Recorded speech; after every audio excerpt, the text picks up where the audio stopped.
Hello, my friend. The world of magic, filled with legends and ancient tales, is opening its gates once again. Tonight, in the Gryffindor dormitory by the crackling fireplace, I will share another story with my friends. Join us, for the magic is about to come alive. Snow fell thickly over Hogsmeade, softening the crooked roofs and chimneys until the whole village looked as though it had been pulled from a storybook. Warm lights glowed behind frosted windows, and the air rang with the chatter of Hogwarts students who had come down for the weekend, their scarves whipping in the wind as they darted between shops. The smell of butterbeer wafted from the 3 broomsticks, mingling with the crisp bite of winter. Among the bustling crowd were 3 friends: Nia Brooke, Rowan Hale, and Tom Fletcher. Nia, a Hufflepuff with hair the color of roasted chestnuts, carried a bag of Honeyduke's sweets that threatened to burst open at the seams. Rowan, taller and thinner than the other 2, wore his Ravenclaw scarf wrapped 3 times around his neck, peering keenly at every sign and doorway they passed. Tom, a Gryffindor with a broad grin, had already spilled sugar quills into the snow and was stomping after them. They had no destination in mind, only the pleasant aim of exploring every corner of Hogsmeade that might hide something unusual. And it was Rowan, always alert for things others missed, who first noticed the sign dangling at the far end of a narrow lane where most students never wandered. "Look there," he said, pointing. The sign was painted with a pair of mischievous green eyes and a paw print carved deep into the wood. Above it, in curling letters that looked almost alive, was the name Little Claws. The 3 exchanged glances. None of them had heard of the shop before. It was tucked away, shadowed by taller buildings, its windows nearly hidden by the snow drifting down in sheets. "Pet shop?" Tom guessed. "Measles," Rowan murmured, studying the sign. "Look at that paw print. It's not quite a cat's." Curiosity drew them across the snow-packed lane. The bell above the door gave a faint, sweet chime as they stepped inside. The warmth struck them first, followed by the gentle chorus of sounds. A soft hiss here, a purring trill there, and the scratch of claws against wood. The shop was dimly lit, lined with pens and padded baskets where small creatures stretched and blinked at the newcomers. Their fur shimmered faintly under the lamplight, marked with spots and tufted ears that swiveled like little antennae. Measles, dozens of them in shades from smoky gray to marmalade orange, their eyes bright with an uncanny sharpness that suggested they knew far more than ordinary cats. Behind the counter, a plump woman with curly hair, pinned back in a kerchief, looked up, her face etched with worry. She dabbed her hands on her apron and forced a smile. "Welcome, welcome to Little Claws," she said, though her voice trembled. "Looking for a companion, are you?" "We're just exploring," Nia admitted kindly. "But your shop is lovely." The woman sighed. "Lovely, yes, but in danger. Forgive me, children, I shouldn't burden you with troubles, but, well, I've hardly anyone else to tell." Her name, she explained, was Marla Kettlebrew. She'd kept Little Claws for nearly 10 years, rescuing abandoned Measles and finding them good homes. But of late, strange things had begun happening. Kittens, healthy, strong little creatures, had vanished without a trace. At first 1 or 2, then more, until she feared she might lose her license altogether if she could not account for them. "I've written to the ministry, but they send no help," she whispered. and my landlord grows impatient. If I cannot keep my number steady, he'll close me down before the month is out. Oh, what will become of my measles then? The friends exchanged troubled looks. Nia crouched by one of the pens where a small golden-furred Kneasel pressed its nose to the bars, mewing softly. Her heart twisted at the thought of such creatures vanishing into the cold. Rowan's eyes gleamed with thought. Have you noticed anything unusual before the kittens disappear? Marla wrung her hands. Only the sign outside. Twice now I've stepped out at night and found it swinging hard, as though someone had struck it. And once, I thought I saw a flash of light beneath it, but I was too frightened to go closer. Strange laughter drifts near the old post office some nights too, though I cannot tell if it's related. Tom straightened, his Gryffindor instincts already stirring. We'll help you. We'll find out who's stealing your measles. Nia looked startled. Rowan skeptical, but neither argued. Something about Marla's plight and the bright, watchful eyes of the Kneasels themselves made the promise seem inevitable. Marla's mouth trembled. Children, I cannot ask you to... You didn't, Rowan interrupted, adjusting his scarf. But we're asking you. Point us toward the trouble, and we'll find out what's behind it. For a moment, silence filled the shop, broken only by the Kneasel's restless shifting. Then, as if sensing the choice had been made, one small kitten batted at the bars and let out a cry that sounded almost like encouragement. Snow whispered against the windows. Beyond the safety of the shop, Hogsmeade waited, bright with lights and laughter, yet shadowed by secrets that were about to be uncovered. And so their adventure began. In a little Kneasel rescue shop at the edge of a lane, under a sign that swayed in the winter wind, Little Claus. The bell above the door of Little Claus gave its faint chime once more as the three friends stepped back into the lane. Snow still fell, swirling in slow spirals through the evening air, and the rest of Hogsmeade seemed so full of cheer that Marla Kettlebrew's troubles felt oddly out of place. Yet as Nia, Rowan, and Tom trudged down the narrow street, their talk turned not to sweets or butterbeer, but to the puzzle that now weighed on their minds. Well, Tom said, brushing snow from his cloak, if we're going to find out who's taken those kittens, we need to know where to start. You heard her? Strange lights, laughter, the sign swinging about. All of it sounds dodgy. Rowan frowned, thinking deeply. Yes, but coincidences and tricks of the wind could explain most of it. We should look for something solid, proof of tampering, or someone who's been lurking near the shop. Proof won't come by sitting in the Three Broomsticks drinking butterbeer, Tom countered, though he grinned. We'll have to follow the clues. Nia, who had been quiet, hugged her Honeydukes bag closer. The poor kittens. I can't bear to think of them scared and alone. We must help her, but we mustn't be reckless either. Hogwarts students vanishing into trouble. Professor McGonagall would have our heads. Her words carried weight, yet even she could not bring herself to suggest turning back. There was a pull in Marla's plea and in the eyes of those sharp, uncanny Kneasels. They were clever creatures, and if they could speak, surely they would have begged the same thing. Help us. Then it's settled, Rowan said briskly, as though afraid of second thoughts. We'll begin by looking at the sign. If it truly swung and glowed, there may be traces of a charm on it. They made their way back up the lane. Snow muffled their footsteps, and the windows of Little Claus were already shuttered for the night.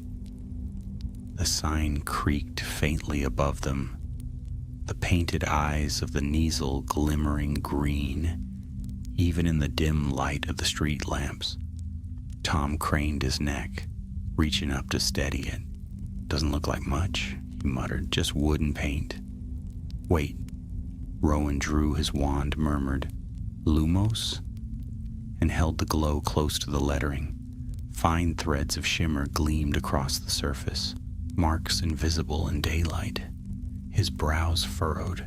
"Yes, there's magic woven into this. Someone's tampered with it." "What sort of magic?" Naya asked nervously. "Transportation," Rowan whispered. "Portkey work, though crude. I'd wager this sign is pulling things away when no one's watching." Naya gasped. "So the kittens?" "Lifted right out of their pens without so much as a door creaking," Rowan finished grimly. "If a thief touched them and nudged them near the sign, off they'd go." "But where?" Tom demanded. "If the sign's a port key, it must lead somewhere." "That's the question."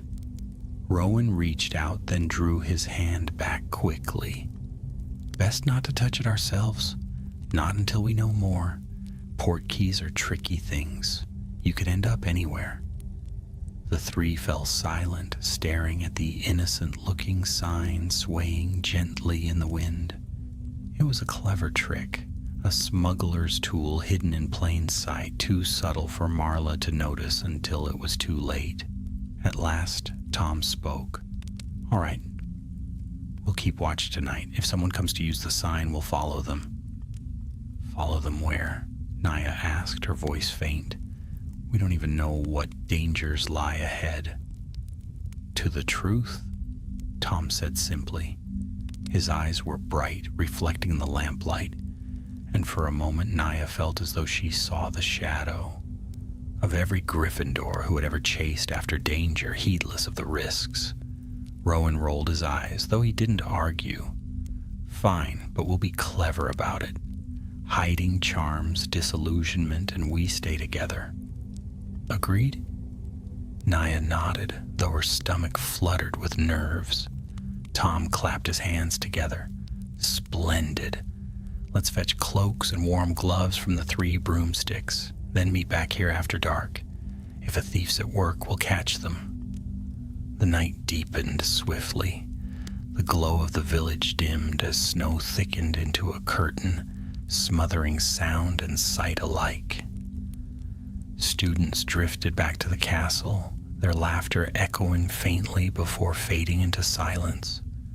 Only a few windows still shone golden, and most of the lanes lay hushed and empty. From the shadow of a doorway across the lane, 3 figures waited. They had cast disillusionment charms, as Rowan suggested, so that to any passerby they were only part of the wall, part of the snow. Still, their breath steamed in the frosty air, and their eyes remained fixed upon the sign above Little Claus. An hour passed, then another. The sign swayed in the wind, and nothing happened. Nia fought the urge to yawn, shifting from one numb foot to another. "Perhaps no one is coming," she whispered at last. "Shh," Rowan hissed. His sharp eyes never left the shop front. "Look." A shadow moved at the far end of the lane. Someone tall, cloaked, with their hood drawn low. They approached in silence, each step deliberate, until they stood beneath the sign. A faint glow flickered in the air as the figure drew a bundle from beneath their cloak, a sack wriggling faintly. Nia's heart clenched. A kitten. The figure lifted it toward the sign. There was a shimmer, a sudden bend in the air, and with a jolt, the sack was gone, vanished into nothing. The thief straightened, turned swiftly, and melted into the snowy night. Tom lurched forward. "We've got to follow." Rowan grabbed his sleeve. "No, wait. Did you see that shimmer? The sack didn't just disappear. It was drawn into the sign, which means the thief knows exactly where it's gone, and we don't. Then how do we..." Tom began, but Rowan silenced him with a gesture. Watch. Learn. That's how we'll catch them. Next time we'll be ready. The sign creaked once more in the wind as though laughing at them, and high above the painted green eyes gleamed with secret mischief. The following day dawned pale and cold with a sky as white as parchment. Snow blanketed the roofs of Hogsmeade in soft drifts, and icicles glistened along every eave. Most students were already trudging back to the castle, their arms full of parcels, and their voices carrying cheerfully across the village. But for Nia, Rowan, and Tom, there was no cheer in the morning. Only a plan that needed shaping. They gathered in a quiet corner of the 3 broomsticks, where Madame Rosmerta allowed them to sit so long as they ordered at least 1 butterbeer each. The inn was crowded with villagers thawing their frozen hands, and the warmth and smell of roast meat should have been comforting. Yet the 3 friends bent their heads close over the table, whispering so that no one else could hear. "We know how the kittens are being taken," Rowan said firmly. "The sign outside Little Claus has been turned into a port key. That's certain." "But not where it leads," Nia reminded him, fiddling nervously with the rim of her mug. Following that thief would be like stepping through a doorway with no idea what's on the other side. "That's half the fun," Tom said with a grin, though his eyes betrayed more excitement than wisdom. "We can't just sit here and let Marla's kittens vanish one by one. We need to act." Rowan leaned back, frowning, and thought, a direct approach would be reckless. If we simply touched the sign, who knows where we'd end up? The thief may have prepared traps or wards to keep others out. We need to be clever. We need bait. Nia blinked. "Bait?" Rowan lowered his voice further. "A decoy. Something to draw the thief back to the sign. If we can rig it so that the port key activates while we're watching, we can follow it without blundering blindly." Tom thumped the table in agreement. "Brilliant! We'll set a trap, then jump through after the thief. It'll be like catching a niffler in the act." Nia looked less certain. "And what will we use for bait? Not a real Kneasel, I hope. I couldn't bear to risk one of them." "Of course not," Rowan said quickly.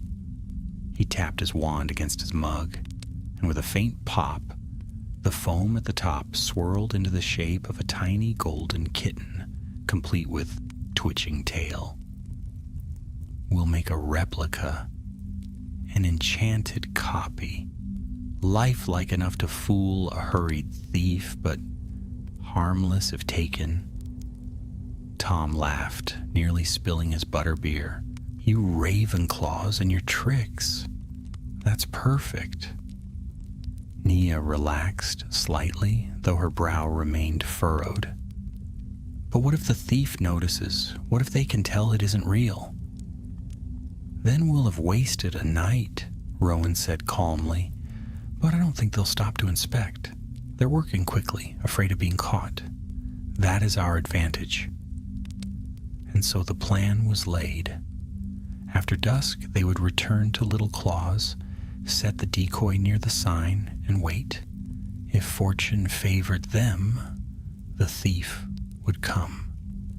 And when the port key drew the kitten away, they would be ready to follow. That evening, Hogsmeade seemed quieter than before. The snow had stopped, leaving the air sharp and clear, and the moon cast a silver sheen over the rooftops. Little Claus lay shuttered and still, the lane around it empty save for the occasional drift of snow slipping from a roof. The 3 friends crouched in the shadows, cloaked once more by disillusionment charms. Rowan carried their decoy kitten, a remarkably convincing replica, its fur gleaming softly and its eyes blinking with enchantment. Even Nia, who had doubted, could hardly tell the difference from the real thing. "Here," Rowan whispered, placing the decoy carefully against the base of the sign. "If the port key activates, it will be drawn in. Watch closely." They withdrew into the shadows, hearts pounding. The minutes dragged by, heavy with silence. Every creak of the sign made Nia flinch. Every swirl of snow made Tom lean forward eagerly. Rowan remained still as a statue, his eyes narrowed in concentration. At last, footsteps echoed faintly from the far end of the lane. A figure approached, cloaked as before, moving with swift and practiced ease.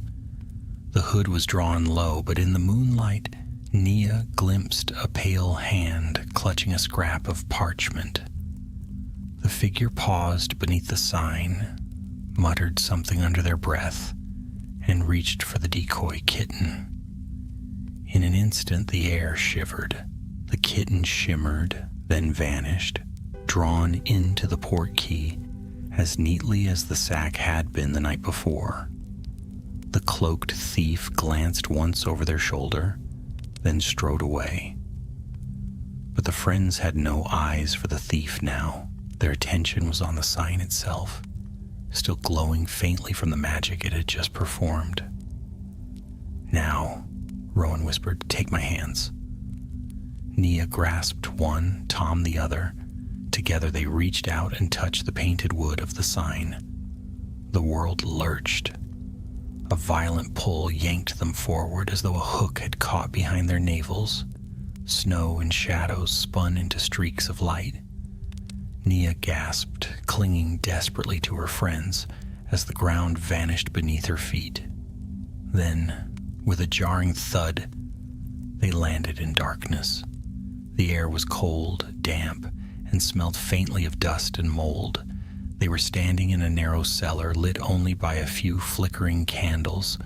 Set high in sconces, wooden crates lined the walls, and a heavy trapdoor loomed above their heads. But what caught their eyes first were the cages. Dozens of them stacked against the far wall. Inside huddled the missing Kneasel kittens, their eyes gleaming with fear and recognition. Some hissed, some yowled, and one pressed its paw desperately against the bars, mewing as if calling for help. Nia's heart broke at the sight. "Oh, you poor things." Tom's face hardened. "So it's true. Someone's stealing them, keeping them here." Rowan stepped forward, scanning the cellar. "This must be beneath the old post office," he whispered. "Marla said she heard laughter nearby. No one comes here anymore. It would be the perfect hideout." But before they could move to free the kittens, a sharp click echoed behind them. The trapdoor above had opened. Light spilled down the steps, and a figure descended slowly into the cellar. Cloaked still, but now with the hood thrown back to reveal a pale, sharp-featured face framed by dark curls. The eyes glittered with triumph. "Well, well," the stranger said softly, their voice smooth as silk. "What do we have here? Little rescuers, poking their noses where they don't belong." The three friends froze. The kittens hissed, their fur bristling, and for the first time Nia, Rowan, and Tom understood that they were not only in a thief's lair, they were trapped in it. The pale-faced stranger descended the steps one by one, their boots striking the wood with slow, deliberate weight. The cloak billowed behind them, and in the dim glow of the cellar candles, their expression looked carved of ice. Their eyes swept over the cages, the huddled Kneasels, and finally the three friends standing frozen near the wall. "Well," the stranger drawled, a smile curling thinly across their lips. "Children. How quaint. Tell me, did you think yourselves heroes, creeping after me through the snow, fumbling with magic you scarcely understand? Or perhaps you simply wandered here by accident, like lost lambs?" Rowan swallowed hard, but his voice was steady. "We saw what you did. You're the one who's been stealing the Neasels." The stranger tilted their head, the smile widening. "Stealing? My dear boy, I'm rescuing. These creatures were wasting their talents in that dingy little shop. I provide them with far more purposeful employment." "Employment?" Tom burst out, fists clenched. "They're kittens. They don't work for anyone." On the contrary, the stranger reached one elegant hand into their cloak and drew out a slip of parchment, official-looking, stamped with a ministry seal. "With the right paperwork, anything can be arranged. You see, I am not simply a thief. I am an entrepreneur. These Neasels will fetch a fine price, and their talents are in demand." The kittens hissed at the sound of the voice, pressing themselves against the bars, their luminous eyes fixed on the stranger with unmistakable distrust. Nia felt her heart tighten. Neasels were famous for sensing untrustworthy souls, and their fear was all the proof she needed.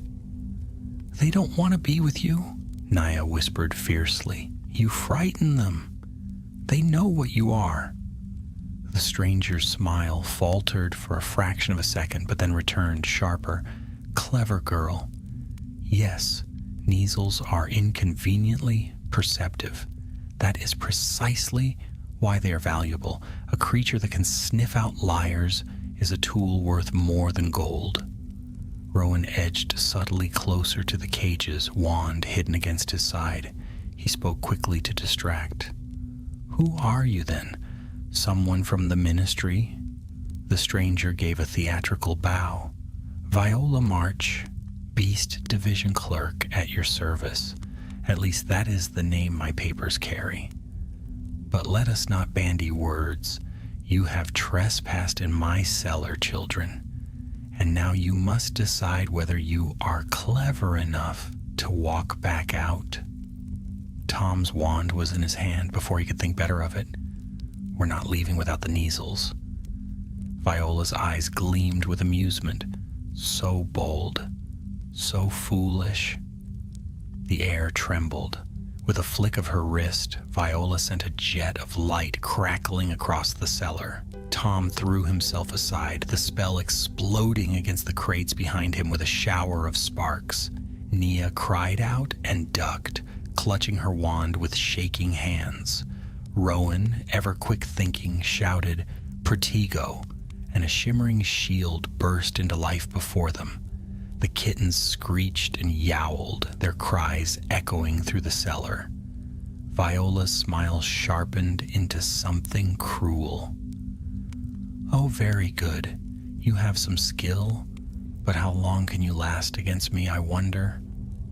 She flicked her wand again, and chains erupted from the walls, snaking toward the children. Rowan's shield held them back, but sweat beaded on his brow with the effort. "We can't keep this up forever," he hissed.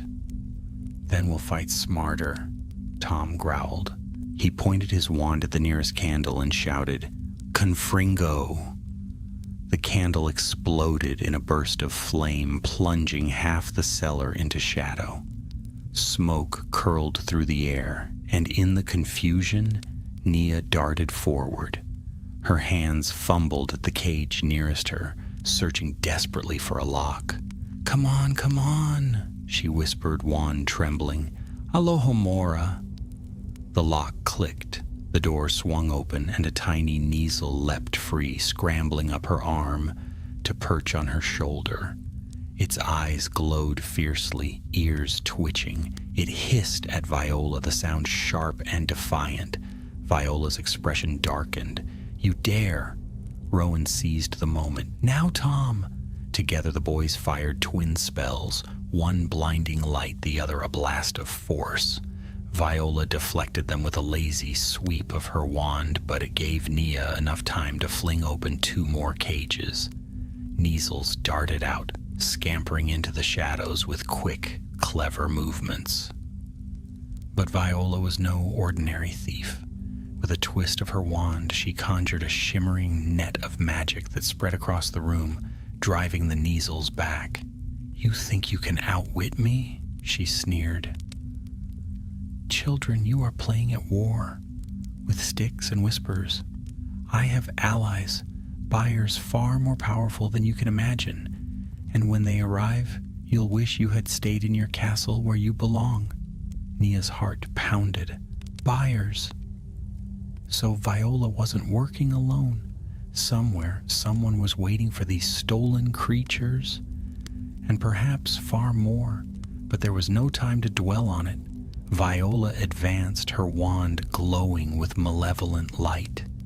Rowan's shield shattered under the pressure, the blast sending him staggering back against the crates. Tom leapt to his feet, teeth gritted, ready to throw himself at her. And then, from the shadows, came an unexpected sound, a low growl.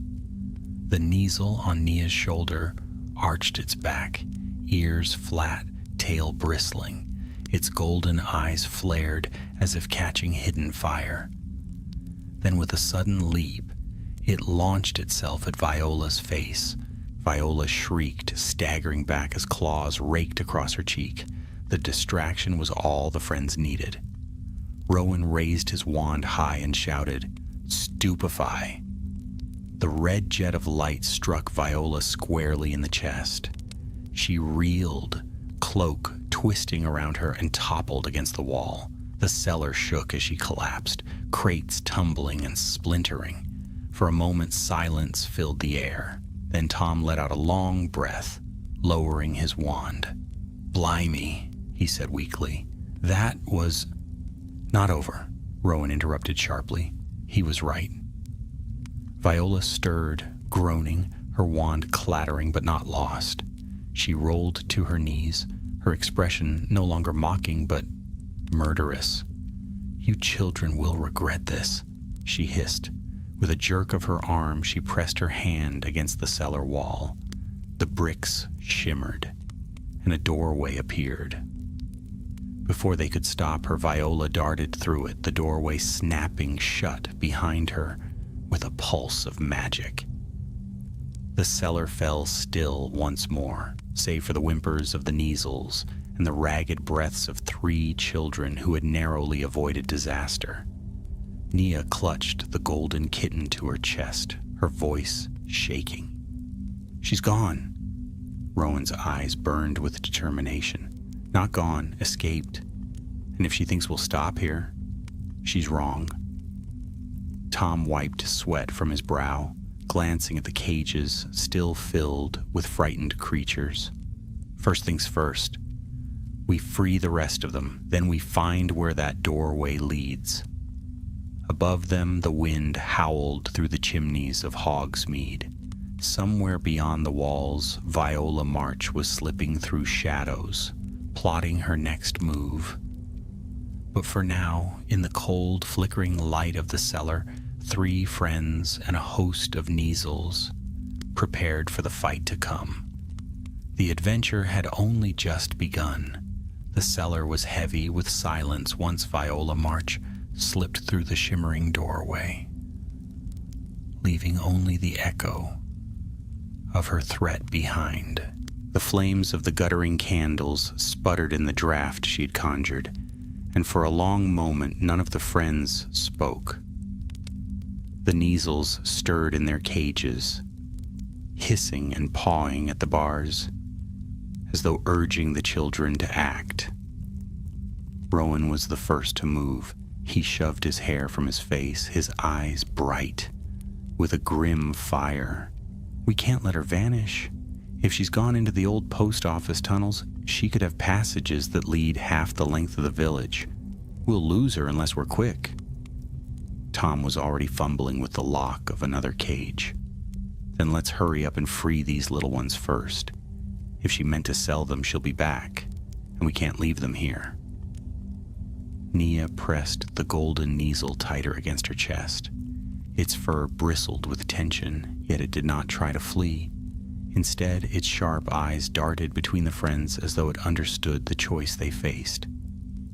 She drew a deep breath, Rowan is right. Viola won't stop, and she said she had buyers, plural. That means she's not working alone. If we lose her trail now, she'll vanish into whatever network she's part of. Rowan nodded once, briskly. Exactly. We free the Kneasels as fast as we can, then we follow. Tom muttered a curse under his breath, but he didn't argue. His wand sparked, and one by one the locks began to spring open under whispered Alohomora charms. Kneasels darted out, some scampering into the shadows, others curling against Nia's boots as though seeking protection. Rowan whispered soothing words, guiding them to the far corner where splintered crates could form a makeshift den. Stay hidden, he told them quietly, though he knew they understood more than most beasts. We'll be back for you. When at last the last cage was opened, Nia tore a scrap of parchment from her satchel and scrawled hurriedly with her quill. For Marla, she explained, tying the note to the collar of the bold golden Kneasel. If she returns to the shop before us, this one will find her and lead her here. At least she'll know the kittens are safe. The Kneasel gave a sharp trill, then darted up the cellar steps and slipped into the night, the note fluttering faintly against its fur. Good, Rowan said. He turned to the wall where Viola had vanished. The stones were smooth again, as though no doorway had ever been there. But when Rowan raised his wand and whispered a revealing charm, the outline shimmered faintly back into view. She masked it, but the spell is still active. This is old magic. Hidden doors built when the post office was first raised. They used them to smuggle owls and parcels in wartime. Then let's open it, Tom said, gripping his wand. We've wasted enough time. Rowan drew in a breath, then pressed his palm against the stone. He muttered a counter charm, the syllables sparking faintly against the wall. With a groan, the stones shifted, and the doorway yawned open once more, revealing a dark tunnel that sloped sharply downward. The smell of damp earth and stale parchment wafted out. Tom stepped forward at once, but Rowan caught his arm. Wait, Viola knows we'll follow. She may have laid traps. Nia shivered. Do you think she's waiting for us? I think she's counting on us, Rowan answered grimly.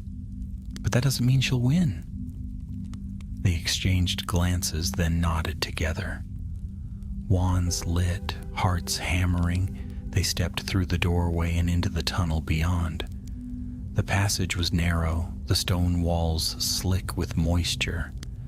Roots dangled from the ceiling, and the sound of dripping water echoed faintly in the dark. Their wand light glowed dimly against the rough-hewn floor, casting long shadows that swayed as they moved. It smells of mold, Nia whispered, wrinkling her nose. Tom's voice was low but steady. Better mold than ministry jail. If she's caught, she'll have explaining to do. She won't be caught easily, Rowan warned. His wand tip skimmed the wall, tracing the faint shimmer of warding runes. These tunnels were meant to hide things, and she knows them better than we do. The deeper they went, the colder the air grew. Their breaths misted in the glow, and Nia's fingers ached with the chill, even through her gloves. The silence pressed heavily on them, broken only by the scrape of their boots and the occasional squeak of a rat darting into a crack. Then Rowan halted abruptly, throwing out his arm to stop the others. Don't step forward. In the light of his wand, the floor ahead shimmered faintly.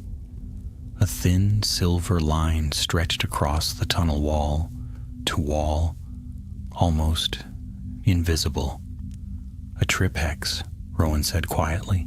If we'd crossed it, the ceiling would have collapsed. Tom hissed through his teeth. She laid traps on her way out? Cunning piece of work. Rowan knelt, murmured a counterspell, and with a faint crackle, the silver line dissolved. She'll be laying more. We'll need to keep sharp. They pressed on, wary now. Twice more, Rowan stopped them from stumbling into concealed enchantments, one that would have frozen them to the spot, another that filled the air with choking smoke until Rowan's counter-curse swept it away. Viola was clever, but Rowan was cleverer, and with each ward dispelled, the friends felt their courage steadier. At last, the tunnel widened, and a faint glow appeared ahead. They quickened their pace, hearts leaping with the thought of catching Viola at last. But when they emerged into the chamber, they stopped short. The room was circular, its stone walls etched with ancient runes that glowed faintly blue. Broken shelves lined the walls, stacked with forgotten owl cages and dusty parchment. In the center, a large crate stood open, and beside it, a swirl of silvery mist lingered in the air like smoke.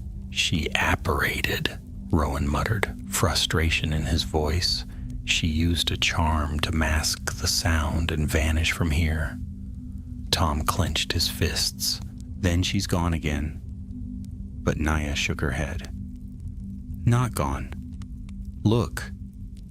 She pointed to the crate.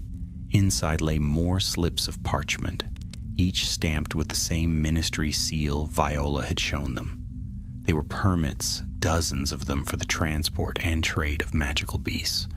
But the names were forged, the signatures scrawled with too much haste, and at the bottom of each parchment was the same mark, a single bold initial. W. Rowan lifted one sheet, his expression grave. So she wasn't lying. There are buyers. Someone powerful enough to provide her with these forgeries, and whoever W is, they've built a network for smuggling magical creatures out of Hogsmeade. Naya felt the golden Kneasel's absence keenly, remembering its warning hiss and fierce bravery. If Viola serves W, then we've only cut one thread of a much larger web. Tom slammed his hand against the crate. Then we find this W. We don't stop until we do. Rowan tucked the parchment into his cloak, his eyes glinting in the wand light. First, we take what we've learned back to Marla. She needs to know her kittens are safe. Then... But before he could finish, a sound echoed from deeper in the tunnels, a laugh, low, mocking, and far away. The three froze, their wands raised. The laugh faded, replaced by silence. Tom swallowed. "That wasn't her, was it?" "No," Rowan whispered. "That voice was different."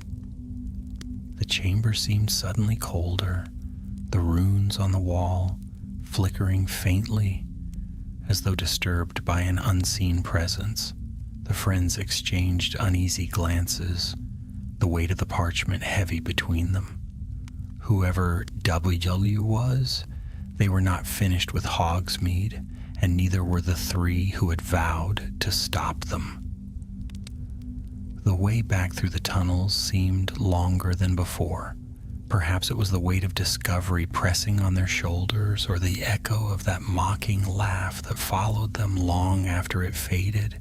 Whatever the reason, the friends moved quickly, their wand light quivering as they retraced their steps past the disarmed wards and damp stone walls. When at last they pushed open the cellar door and emerged into the bitter night air, the silence of Hogsmeade felt both soothing and uneasy. The snow had started again, drifting lazily from the sky, and the moonlight silvered the village roofs. "Straight to Marla," Rowan said in a low voice. "We can't waste time." Tom agreed, already striding down the lane with restless energy. "She'll want to see that her Kneasels are safe, and we've got evidence, those forged permits. She needs to know."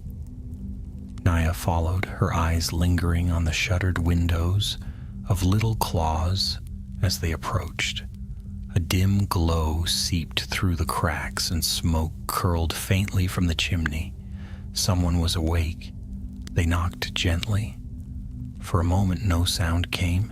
Then the door creaked open and Marla Kettlebrew's weary face appeared, her eyes widening at the sight of them. "Children, by the stars, where have you been? I was beside myself." She broke off as the golden Kneazle leapt from the shadows into her arms, the parchment tied to its collar flapping. "My darling, you found them, didn't you?" The Kneazle purred loudly, rubbing its head against her chin. Tears sprang to Marla's eyes as she looked back at the three friends.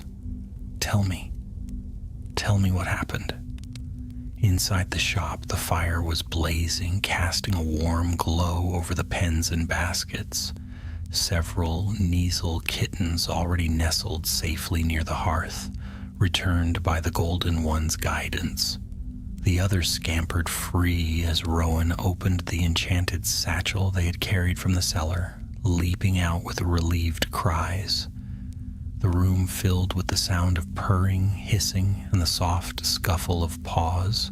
Marla clutched her apron, her face a mixture of joy and sorrow. "Oh, bless you all. You've done more than the ministry ever did." But who? Who stole them? Rowan drew out the forged parchment and laid it gently on the counter. Viola March. She works or pretends to work for the Beast Division. She was smuggling them through the post office tunnels, using your shop sign as a port key. We stopped her, but she escaped. Marla's expression twisted in shock. Viola March. I've heard that name. She filed reports months ago about dangerous Kneazles in Nocturne Alley, but I never thought, oh, the audacity, to use my own shop sign. She covered her mouth, trembling. And if she escaped, then she'll try again. She won't stop, Nia whispered. Not when she has buyers waiting. Rowan tapped the parchment. There's someone behind her. All the forgeries are signed with the same mark, a single initial, W. Whoever that is, they're the real power. Marla sank onto her stool, staring into the fire. For a long moment she said nothing. Then she looked up, her eyes glistening. This is too dangerous for you. You've done more than enough already. I should write to the ministry myself, report everything. They'll send orders. Tom bristled. The ministry? They'll bury it in paperwork and send a letter in 3 weeks' time. Viola will be halfway across Europe by then, with all the Kneazles she can carry. Tom, Nia said softly, but he shook his head fiercely. It's true. You saw her. She was prepared. She's cleverer than half the ministry clerks put together. If we just hand this over, they'll bungle it. We're the only ones who've got close enough to stop her. Rowan hesitated, torn. He was the cautious one, always reminding them of rules, always thinking ahead. But he too had seen Viola's cunning, her traps, her confidence. If the ministry did nothing, as they so often did with small cases, Hogsmeade would pay the price. Marla wrung her hands. Children, I cannot ask you to risk yourselves further. You've done enough, more than I ever dreamed. Nia crouched by the hearth, stroking one of the Kneazle kittens that pressed against her side. Its purr rumbled like a faint warning. She lifted her gaze, steady now. Marla, we're already part of this. If Viola's smuggling creatures, then it won't end with Kneazles. Who knows what else she'll try to steal? Who knows where W will strike next? If we stop now, more creatures, more people will suffer. Tom gave a sharp nod. Exactly, we'll keep going. Rowan sighed, but his eyes glinted with reluctant agreement. Very well. But we must be cleverer than Viola. We'll need more than luck.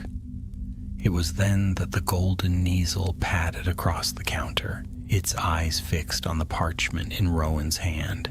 It sniffed once, then let out a sharp hiss. Its tail lashed and it leapt onto the floor, bounding to the door as though urging them to follow. "What is it?" Marla asked, startled. Rowan studied the parchment again. His eyes narrowed. "The ink. It's fresh. Less than a week old. And this seal," he held it closer to the firelight. "Not from the ministry, after all. Look, this impression was made with a counterfeit stamp.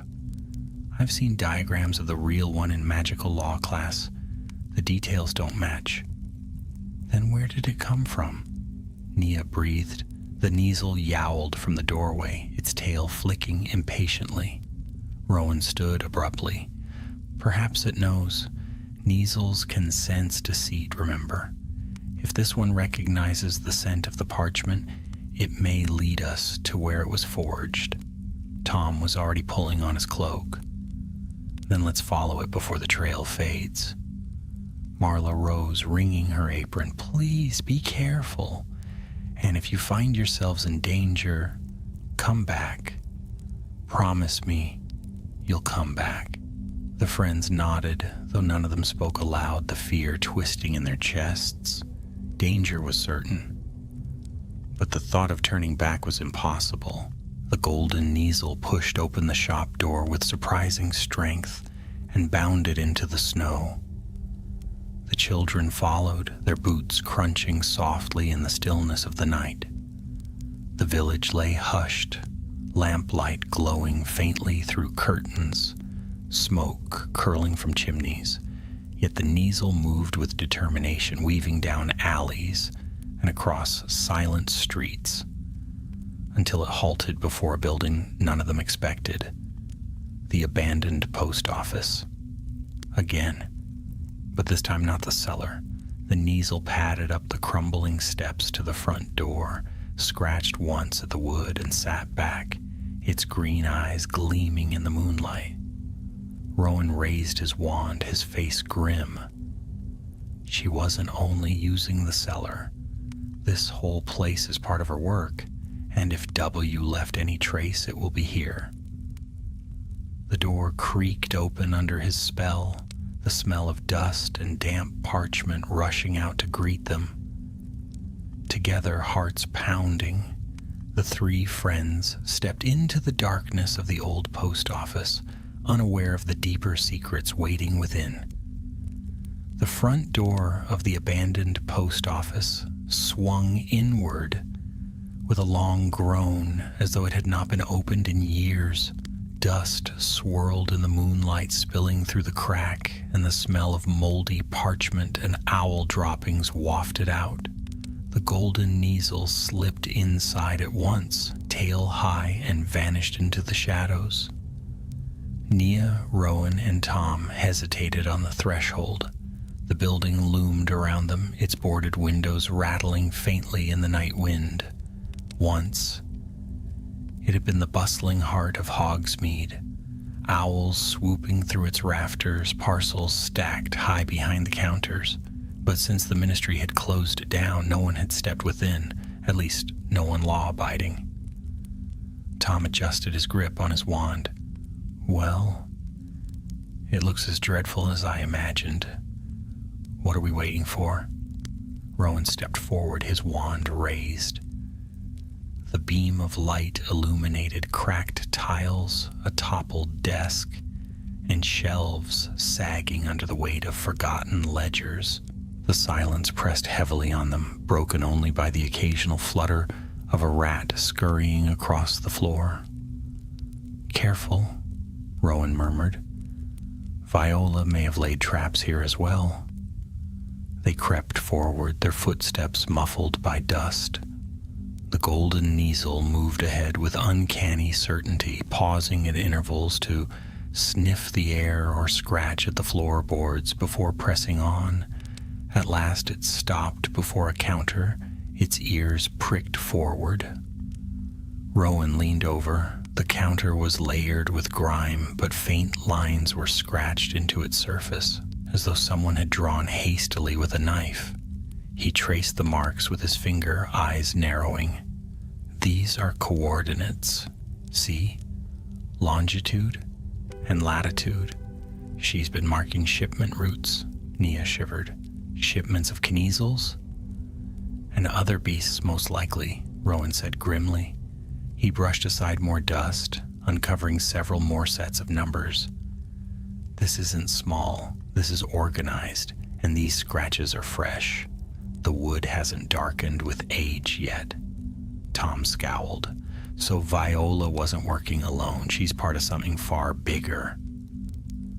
Before Rowan could answer, the golden Kneazle let out a sharp yowl. It leapt onto the counter, then darted behind it, pawing frantically at a section of the floor. The boards there were slightly raised, as though disturbed often. Rowan crouched, running his wand tip along the cracks. With a muttered spell, the board sprang open, revealing a hidden compartment. Inside lay a bundle of parchment tied with black twine. Nia reached for it, but Rowan caught her wrist. Wait. Could be cursed. He murmured a revealing charm, and the bundle glowed faintly blue. A simple concealment hex. Nothing dangerous. Carefully, he drew it out. They gathered close as he untied the twine and spread the papers across the counter. They were maps, detailed charts of Britain, Europe, even as far as North Africa. Red ink traced lines across them, connecting towns, ports, and forests. Beside some routes were notations in cramped handwriting. Kneazles, secure, Jarves, temperamental, auguries, valuable. Nia's breath caught. She wasn't only after Kneazles? Rowan's face darkened. No, this is a full smuggling ring. Tom jabbed his finger at a mark near the coast of France. Look here. That route's labeled with the same initial, W. Whoever they are, they're not just in Hogsmeade. This network stretches across half the continent. At the bottom of one parchment was a symbol unlike the others. A sharp, angular sigil that resembled a claw mark slashed through a circle. Beneath it was scrawled a single phrase.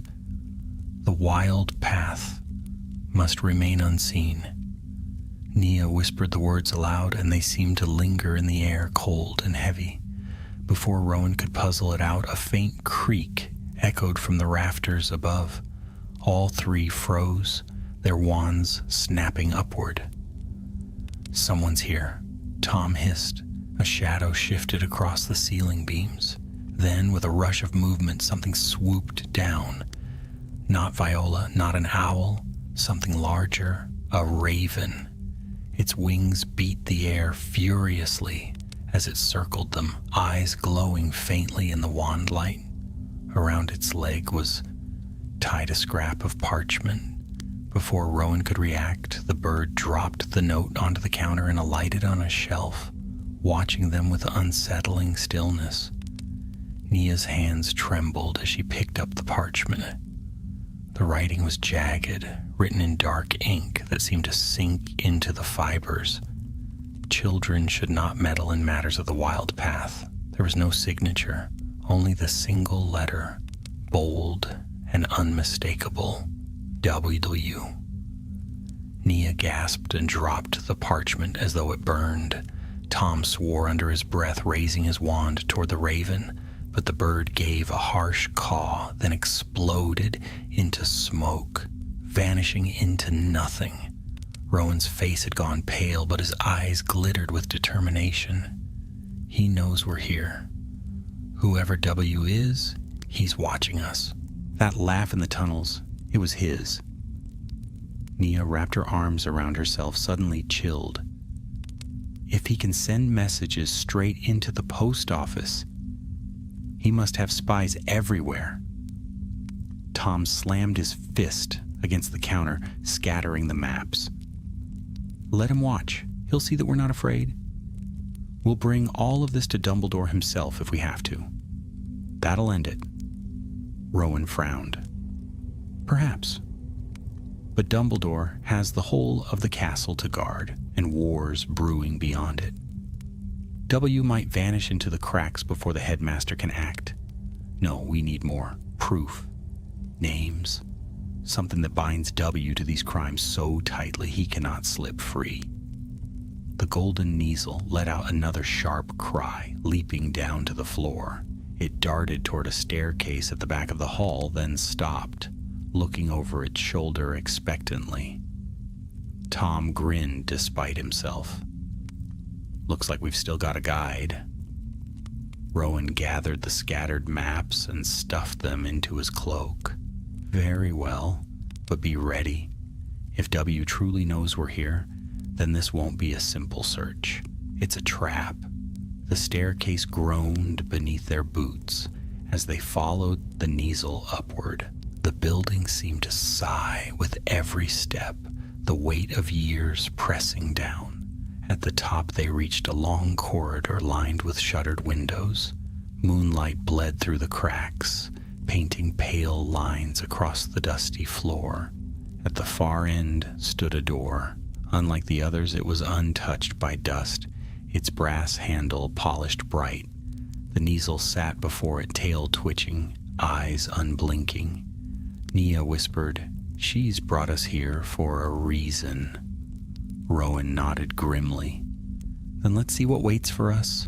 Together they reached for the door, and as it swung inward, a rush of cold air swept out.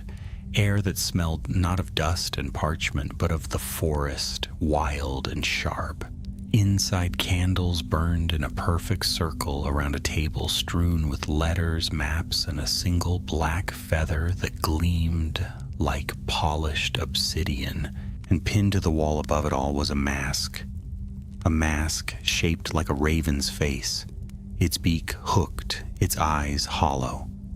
The room seemed to pulse with unseen power. And in the silence that followed, the voice of W whispered from nowhere and everywhere at once, "You've come far enough."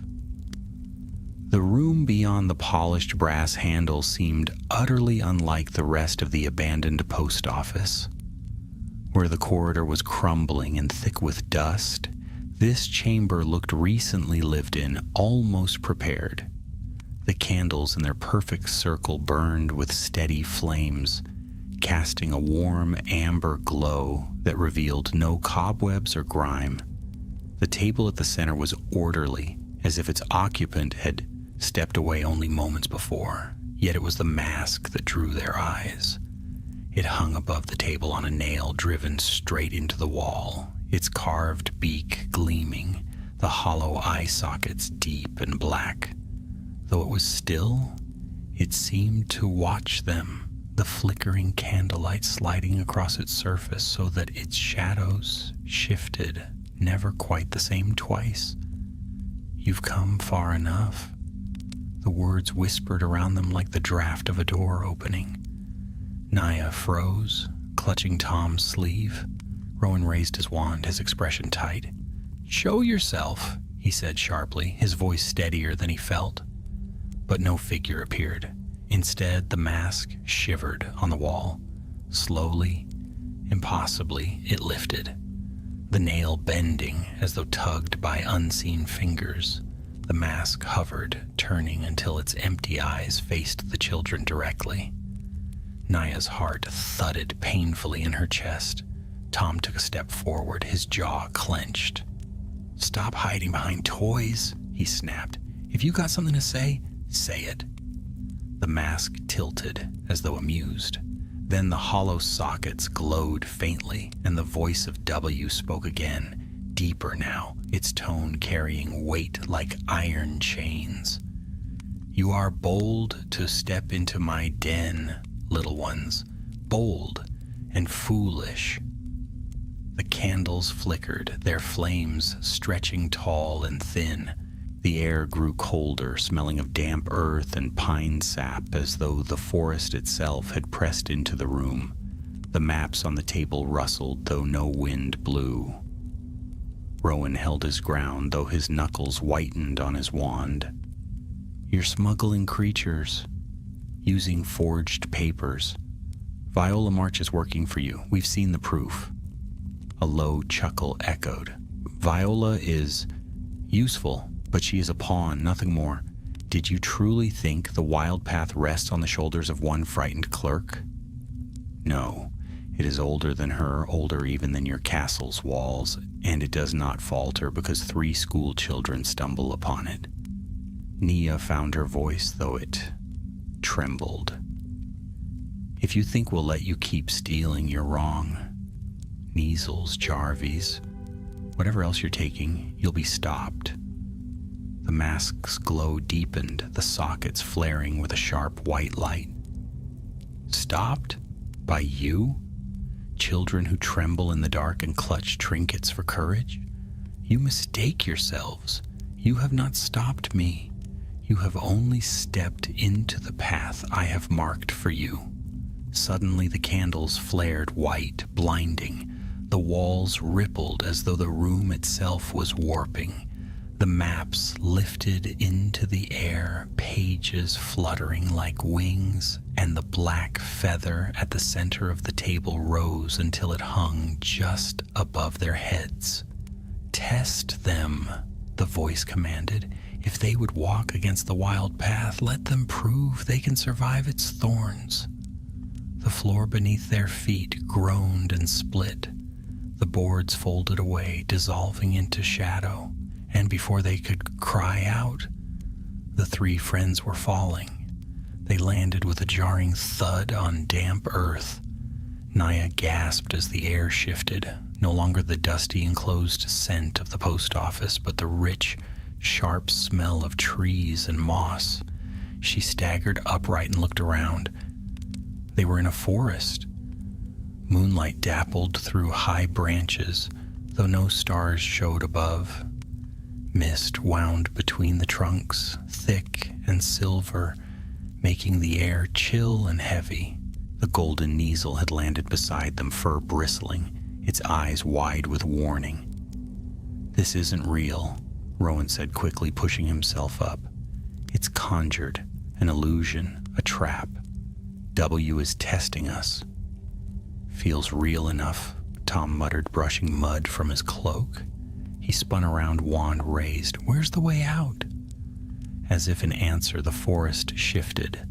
The mist parted, revealing a narrow path stretching ahead, lined by thorny brambles that seemed to pulse faintly with light. Beyond them, the shadows writhed as though alive. "Walk the path," the voice of W whispered, now everywhere at once, curling through the trees, "or remain here until the forest swallows you whole." The golden Kneazle hissed and leapt onto the path. Its paws made no sound on the dirt. It paused, looked back, and let out a sharp cry. Rowan clenched his jaw. "We've no choice."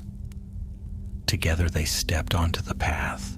The forest closed behind them instantly, the brambles twisting together until no trace of the clearing remained. Only the narrow track remained open, winding deeper into the shadows. Nia clutched her wand tightly, her breath visible in the cold. "It's a maze," she whispered. "We'll be trapped here forever." "No," Rowan said firmly. "Every maze has a way through. We only have to find it." They walked, the thorns brushing close, some as long as daggers. The path twisted and doubled back, the mist curling thicker. Strange sounds echoed, rustlings, whispers, the faint cry of distant creatures. Once, Tom thought he saw a pair of glowing eyes watching from the branches, but when he blinked, they were gone. Then the first thorn lashed out. It shot from the bramble wall like a whip, striking across the path. Tom shouted, ducking just in time as it snapped inches from his face. The bramble twisted, pulling back like a serpent preparing to strike again. "Protego!" Rowan cried, casting a shield. The thorn struck the shimmering barrier and bounced aside, retreating into the wall. The path quivered, the brambles rustling with what sounded horribly like laughter.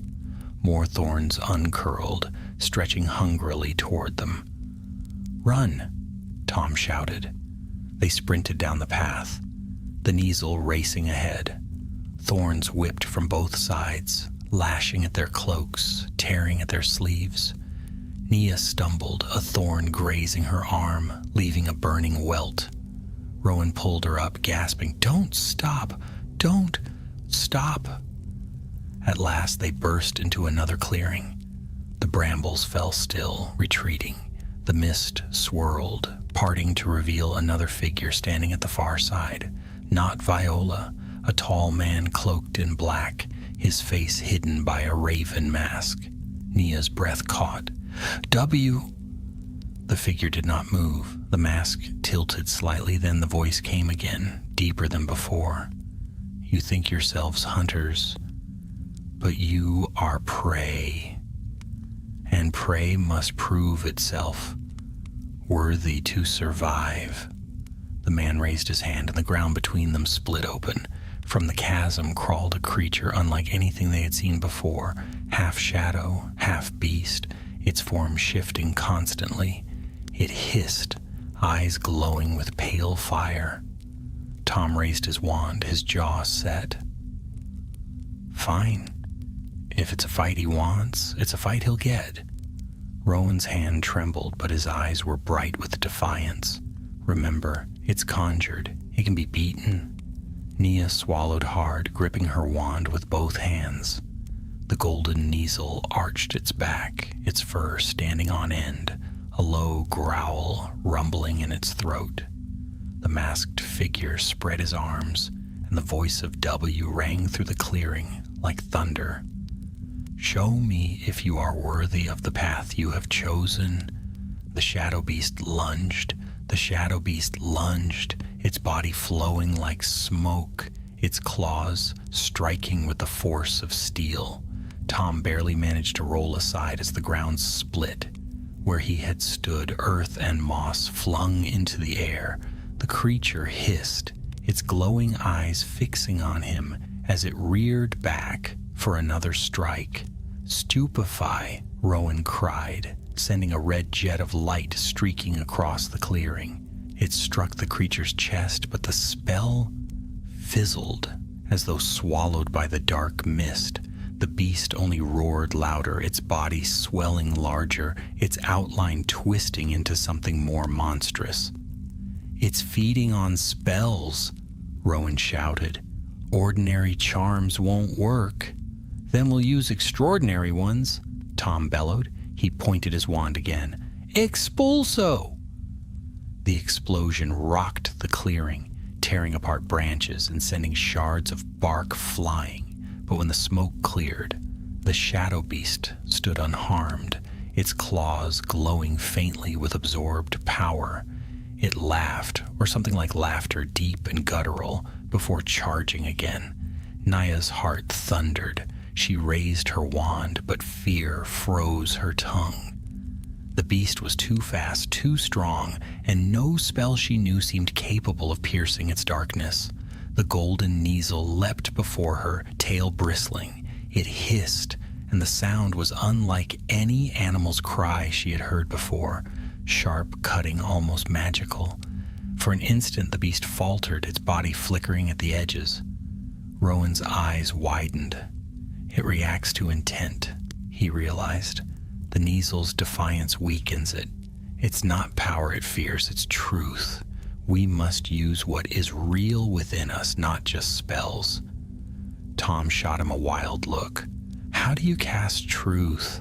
But Nia understood. Her fear ebbed, replaced by something fiercer. She stepped forward, her voice ringing in the misty clearing. "You're nothing but a shadow. You don't frighten me. You won't touch them." She lifted her wand, not with trembling hands, but with a surge of certainty. Lumos solem. Brilliant light burst from her wand tip, brighter than the moon above, flooding the clearing with golden radiance. The shadow beast recoiled, its outline shuddering as the light pierced through. It let out a shriek that rattled the trees. "Now!" Rowan shouted. Tom leapt forward, his wand blazing. Expelliarmus! The spell shot true, striking the beast squarely in its fiery eyes. With a roar, the creature burst apart, dissolving into smoke that swirled violently before being sucked back into the earth. The ground sealed over with a dull crack, leaving only silence in its wake. The clearing quivered. The raven-masked figure across from them tilted his head. For the first time, there was no mocking amusement in his voice, only a low, dangerous interest. "Curious," W murmured. "You found its weakness." "Few do." Rowan stepped forward, his chest heaving but his voice steady. "We're not pawns to be tested. Whatever you are, whatever this wild path is, you'll fail. You underestimate us." The mask gleamed in the dim light. "Perhaps, or perhaps you have merely proven that you are stronger than most prey. But strength does not make you hunters, it makes you more valuable." The forest shivered again. The brambles surrounding the clearing writhed, parting to reveal another path, winding deeper into mist. The voice of W filled the air. "Walk further then. If you wish to stand against me, follow the wild path to its heart. But each step will strip away your illusions, your comforts, your borrowed courage.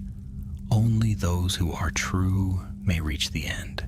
The raven figure dissolved into mist, leaving only the rustle of unseen wings. Tom cursed under his breath, lowering his wand. "He's toying with us." Rowan's expression was grave.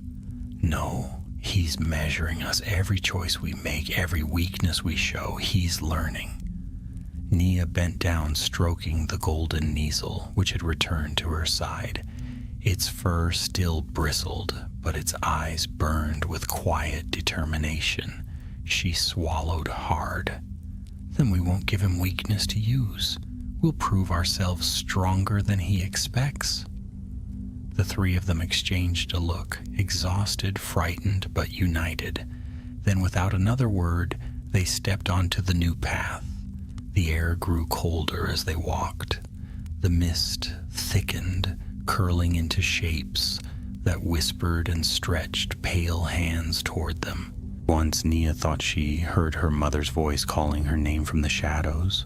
Warm and familiar, she nearly turned, but Rowan caught her wrist. "Don't listen," he warned. "They're lies." Tom heard whispers too. Taunts, jeering laughter that sounded like older students who had once mocked his clumsy spell work. He clenched his jaw, forcing himself forward. "I know who I am," he muttered, "and you don't scare me." Rowan heard nothing, but that troubled him most of all. The silence in his ears was too perfect, too heavy. He knew it was deliberate, that W was testing him in a different way, and that thought gnawed at him more than any whisper could. The path curved, leading at last to another clearing. Here stood 3 stone archways, each carved with different symbols. The first bore a flame, the second a wave, the third a coiled serpent. Above them, words glowed faintly. "Choose the way that is yours. Only truth will open the path." Rowan studied the arches, his mind racing. "It's a riddle. Each of us must choose." Tom frowned. "Choose what? A door. Why not just walk through together?" "Because it says yours," Rowan pointed out. "Individually, it's another test." Nia stepped forward, heart pounding. The flame arch seemed to flicker, the warmth of fire spilling faintly from it. She thought of her own steady nature, of how she always tried to keep her friends safe. Her warmth for others, her greatest strength. Without hesitation, she walked toward the flame. The arch flared brightly, and as she stepped through, the light swallowed her. "Nia," Tom cried, but Rowan caught his shoulder. "She chose right. She'll be safe if it was her truth." Tom scowled at the wave arch.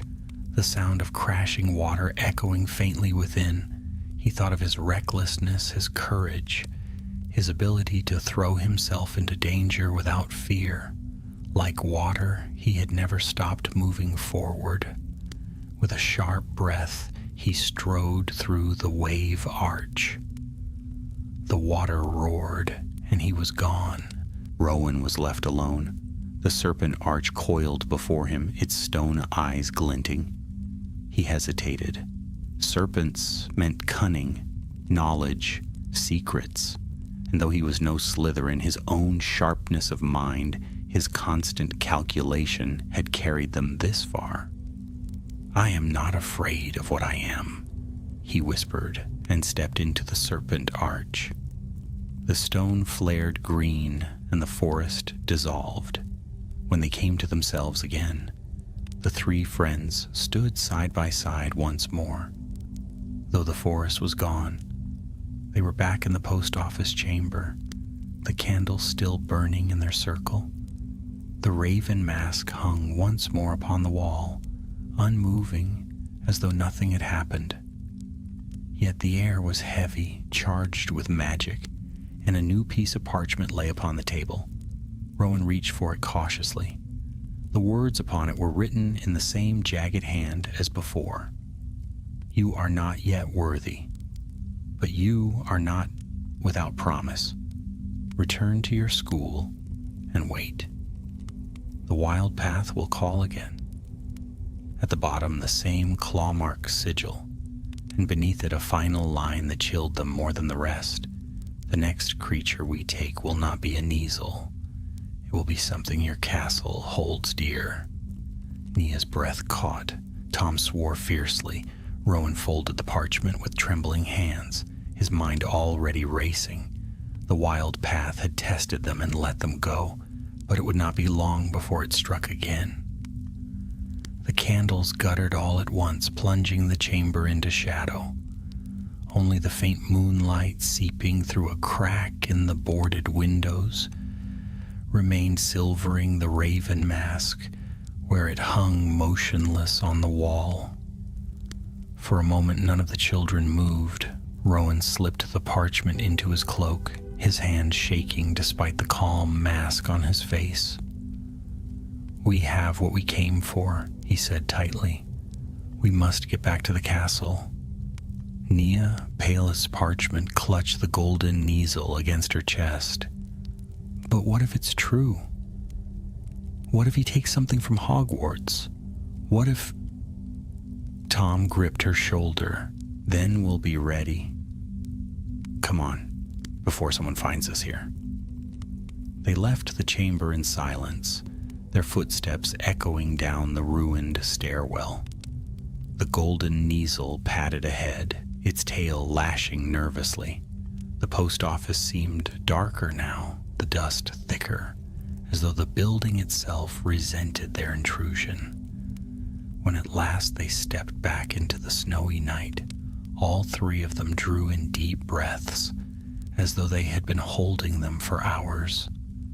The village was quiet. The hour was late enough that even the pubs had dimmed their lamps, and the snow fell steadily, covering the lane behind them. Their footprints stretched across the white like a trail of secrets. "Back to Hogwarts," Rowan murmured, glancing around warily. "Before dawn, we'll use the Honeyduke's passage. It's the fastest." They moved quickly through the empty streets, keeping to the shadows. By the time they reached the trapdoor in the cellar of Honeyduke's, Tom's nerves were fraying, his every glance over his shoulder, half expecting to see a raven shadow swooping down. But nothing followed, only the silent snow. The passage to the castle was long and cold, but its familiar darkness was a comfort after the illusions of the wild path. At last they clambered out behind the statue of the one-eyed witch, brushing dust and cobwebs from their cloaks. The halls of the castle were silent. Dawn had not yet broken. Rowan leaned against the wall, exhaustion etched across his features. "We must decide," he he said in a low voice. "Do we tell the professors?" "Yes," Nia said at once. Her eyes were wide and fearful. "We can't keep this secret, not now. If W means to steal from Hogwarts, the teachers must know. We can't protect the castle alone." But Tom shook his head, his jaw set. "You saw what happened in Hogsmeade. Viola was clever, prepared. The Ministry never noticed her." If we hand this over, what if the professors think we're lying? Or worse, what if the W has spies here too? He seemed to know everything we did. If he hears we told, he'll strike before they can act. Nia opened her mouth to protest, but Rowan raised his hand. "Both of you are right. We cannot face him alone, but we cannot be careless with what we share. Dumbledore..." He hesitated as though the name itself carried weight. "Dumbledore would believe us. He would know what to do." "Then we tell him," Nia insisted. Tom rubbed the back of his neck. "And if he's away again?" "He's often gone from the castle. If we waste time waiting for him, then we watch," Rowan said firmly. "We keep our eyes open. W's warning said his next target is here. We must learn what it is before he strikes." The golden Kneazle mewed softly at their feet as though agreeing. The next day passed in a haze. Lessons blurred together, the drone of professors lost beneath the weight of the secret they carried. Tom kept glancing toward the windows, half expecting to see a raven perched on the sill. Nia clutched her quill so tightly it snapped during transfiguration, startling even Professor McGonagall. Rowan, usually the most attentive in class, spent the hours scribbling maps and notes on scraps of parchment, piecing together the fragments of the Wild Paths network. At supper, the great hall buzzed with its usual chatter, but the three friends huddled close at the Gryffindor table, speaking in whispers. "What creature would W want from Hogwarts?" Nia asked, pushing her shepherd's pie around her plate. "There are owls, cats, toads. Nothing rare enough to smuggle." Tom snorted. "Unless he fancies Trevor," he said, nodding toward Neville's toad hopping near the Hufflepuff table. But his smile faded quickly. "No, he means something bigger, something dangerous." Rowan leaned forward. "Think. What does Hogwarts guard that the outside world covets? Not pets, not simple beasts, something tied to magic itself." Before they could guess further, the candles above flickered strangely. A few feathers drifted down from the enchanted ceiling. The owls, sweeping overhead in their usual evening flight, wheeled suddenly, startled, their wings rustling in disarray. A single raven cut through them, black as midnight. It swooped low across the table, scattering students with cries of alarm, and dropped a scrap of parchment onto the staff table before vanishing into smoke. Gasps rippled through the hall. The professors surged to their feet, voices raised. Dumbledore, who had been absent for several days, was not in his chair. Professor McGonagall snatched up the parchment, her lips thinning as she read. Rowan's heart thudded. He knew before she spoke what words it would carry. Her voice rang clear, cutting through the din. It says, "The Wild Path has chosen its next prize. Guard your unicorns well." The hall erupted. Students shouted, some in confusion, others in fear. Hagrid leapt to his feet at the staff table, his beard bristling. "Unicorns? In the forest?" he bellowed. "Who'd dare?" "Silence!" McGonagall snapped. The hall quieted, though murmurs still swirled. "Prefects, escort your houses to their dormitories at once. The staff will convene immediately." The students rose in a wave of chatter, but Rowan, Nia, and Tom exchanged looks of dread. Unicorns, of course, rare, pure, their blood powerful in the darkest of magics. If W's network could smuggle even a single unicorn from the Forbidden Forest, the consequences would be catastrophic. As they followed their house toward the tower, Naya whispered, "He's taunting us. He sent that raven here, just as he sent one to Hogsmeade. He wants us to know." Rowan nodded grimly. "Because it's a challenge. The wild path has set its sights on the forest, and now it's up to us to stop them." Tom's eyes flashed with determination. "Then we'll stop them. Tonight if we have to." Nia's breath caught. The Forbidden Forest at night? That's madness. "Madness or not," Tom said fiercely, "if W means to steal a unicorn, we can't sit in our dormitory and hope the professors stop him. He's always a step ahead. But not this time. Not if we're there first." Rowan's lips pressed into a thin line. He wanted to argue, to plan, to weigh risks, but he could already feel the weight of decision pressing down. Nia was right. It was dangerous beyond measure. But Tom was right too. If they waited, they might lose everything. The golden Kneazle brushed against Rowan's leg, its eyes gleaming as if to say, "Go." Rowan drew in a breath. "Very well. Tonight, the Forbidden Forest." Naya closed her eyes, clutching her satchel, as though it were a shield. "Then may Merlin help us all." The common room lay hushed in the hours after midnight, the fire crackling low in the grate. Shadows danced on the walls, long and restless as Rowan, Nia, and Tom slipped quietly from the tower. The castle was silent, its ancient stones sleeping, but each creak of the stairwell seemed louder than thunder to their ears. The golden Kneazle padded ahead of them, pausing at corners before flicking its tail and moving on. It knew the way. "Last chance to turn back," Rowan whispered as they reached the doors of the entrance hall. Tom only grinned, though his grip on his wand was tight. "Not likely." Naya said nothing. Her eyes were wide, her face pale, but her step was steady. She had chosen, and she would not falter now.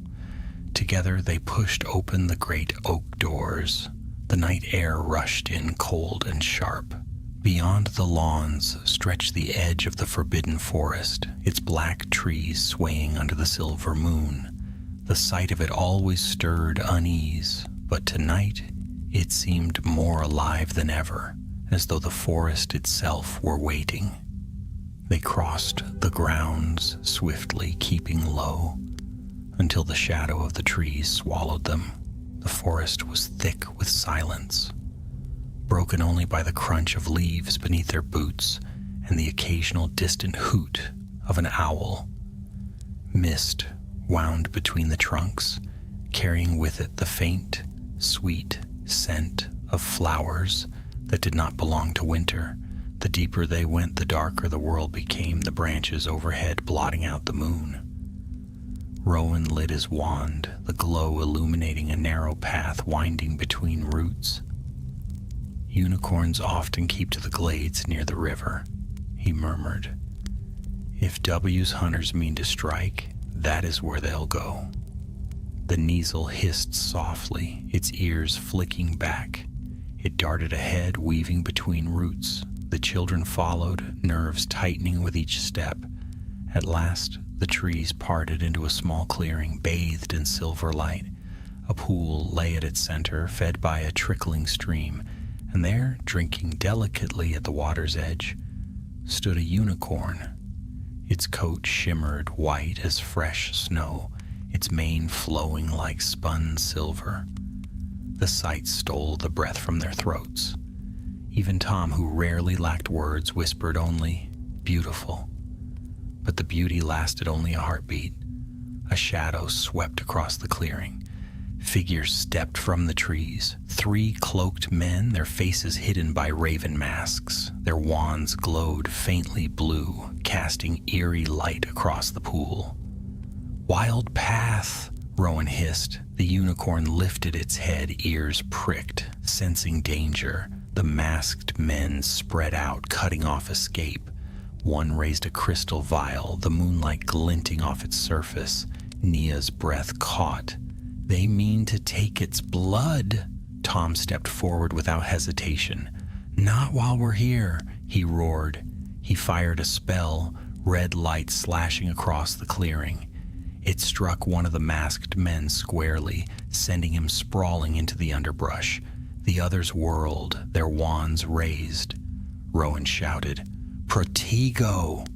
as a jet of green light hurtled toward them. The shield flared, the impact ringing like struck steel. Sparks showered the ground. The unicorn bolted, but the third hunter swung his wand, chains of blue fire lashing toward it. Nia cried out, thrusting her wand. "Finite incantatum!" The chains shattered into sparks, falling harmlessly. The unicorn reared, then dashed into the trees, vanishing into the mist. The masked men cursed, turning their fury on the children. Rowan's mind raced. "We can't outfight them all!" he shouted. "Drive them back! Buy time!" The clearing erupted in chaos. Tom dueled furiously, his spells wild but strong, forcing one hunter to dive for cover. Nia's magic flared brighter than ever before, her voice steady, her shield charms solid. Rowan moved with precision, countering curses before they could strike. The golden Kneazle leapt among them, clawing at cloaks, knocking wands askew. Its hisses cut through the night like blades, and the hunters recoiled as though stung. "Enough!" one of the masked men bellowed. His voice was deep, commanding. He thrust his wand high, and shadows spilled from it, swirling into the form of a raven that blotted the moonlight. Its wings stretched across the clearing, and in its eyes glowed the same pale fire they had seen in the forest test. "W," the voice boomed through the night. "I warned you, children. You meddle where you cannot win. You think bravery makes you strong. Bravery is a candle in the wind." Rowan's heart pounded, but he lifted his wand, defiance burning in his eyes. "We've beaten your shadows before. We'll do it again." The raven shrieked, swooping low. Tom hurled a blasting curse. Nia raised her shield. Rowan shouted a binding charm. Their spells struck true, light piercing the shadow. The raven writhed, its wings shattering into smoke. The clearing shook with the force of its cry. The masked men staggered, their leader clutching his chest as though struck. The raven mask glowed faintly, cracks splintering across it. "You," the voice hissed, "you are more than I thought, but the wild path is not ended. It waits, patient as the forest, hungrier than the sea. You cannot stop what is coming." The smoke collapsed, the hunters stumbling back. One seized the leader's arm, and with a crack of apparition, they were gone. Silence fell. The clearing lay empty, but for the children, the Kneazle, and the fading shimmer of unicorn hoofprints in the snow, the forest seemed to exhale, its tension easing, though the shadow still lingered. Tom lowered his wand, chest heaving. "We did it," he gasped. "We stopped them." "Not forever," Rowan said quietly, staring at the spot where the raven had dissolved. "But tonight, yes, we saved the unicorn." Nia knelt, pressing her hand to the earth where the hoofprints gleamed faintly. "It was watching us," she whispered. "It trusted us to protect it." She looked up, her eyes shining. "We can't let them win. Not ever." The golden Kneazle purred, curling around her arm as though in agreement. The three friends rose, weary but unbroken. The forest was still dangerous, but they no longer felt small within it. Together they had faced the wild path and stood firm. They made their way back through the trees, the first light of dawn just breaking over the castle towers as they crossed the grounds. The air was sharp, the sky painted with streaks of gold and rose. As they reached the doors, Rowan glanced back once at the forest, its shadows retreating beneath the morning sun. "He'll strike again," he said softly, "but when he does, we'll be ready." Tom clapped his shoulder. "And next time we'll finish it." Naya smiled faintly, stroking the Kneasel's fur. "Together." The great oak doors swung shut behind them, and though the wild path still lingered in shadow, its hunters scattered for now. The children knew they had kindled something stronger than fear, something W had not expected: hope.